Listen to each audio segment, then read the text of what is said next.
ಈಗ heat stroke ಅಥವಾ ಬಿಸಿಲಾಘಾತ ತುಂಬಾ ನಮ್ಮ ರಾಜ್ಯದಲ್ಲಿ ಒಂದಷ್ಟು ಉಷ್ಣಾಂಶ ಜಾಸ್ತಿ ಆಗ್ತಾಯಿದೆ. ನಮ್ಮ ಜಿಲ್ಲೆಯಲ್ಲೂ ಕೂಡ ಉಷ್ಣಾಂಶ ಇದೆ.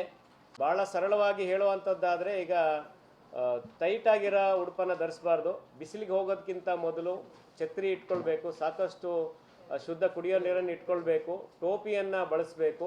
ನೇರವಾಗಿ ಬಿಸಿಲಲ್ಲಿ ಮಕ್ಕಳನ್ನು ಆಟ ಆಡೋದಕ್ಕೆ ಬಿಡಬಾರ್ದು. ಬಿಟ್ವೀನ್ 12ರಿಂದ 3 ಗಂಟೆ ಒಳಗೆ ಮಕ್ಕಳನ್ನ ಬಿಸಿಲಿಗೆ ಬಿಡಬಾರ್ದು.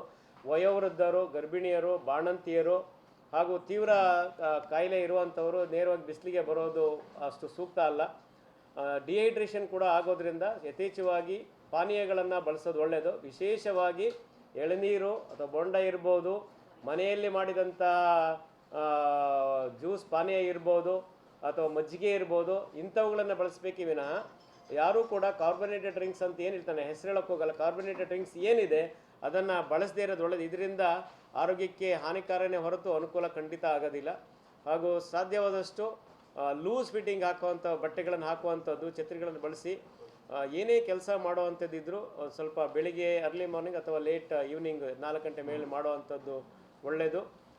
ಕಚೇರಿ ಬರುವ ಸಂದರ್ಭಗಳಲ್ಲಿ ಸಾಧ್ಯವಾದಷ್ಟು ಮಟ್ಟಿಗೆ ನೀರು ಜೊತೆಯಲ್ಲೇ ಇಟ್ಕೊಂಡು ಓಡಾಡೋದು ಸೂಕ್ತ ಆಗುತ್ತೆ.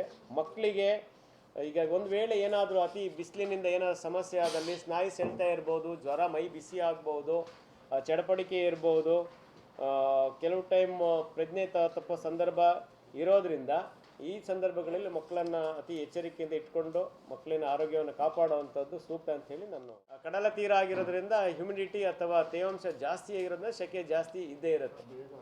ಬೇಗ ಇದೆ. ಸಾರ್ವಜನಿಕರು ಗಾಬರಿ ಆಗೋ ಅಗತ್ಯ ಇಲ್ಲ. ಹತ್ತಿರದ ಆಸ್ಪತ್ರೆಗಳಲ್ಲೇ ತಾವು ಅವರು ಭೇಟಿ ಮಾಡ್ಬೋದು.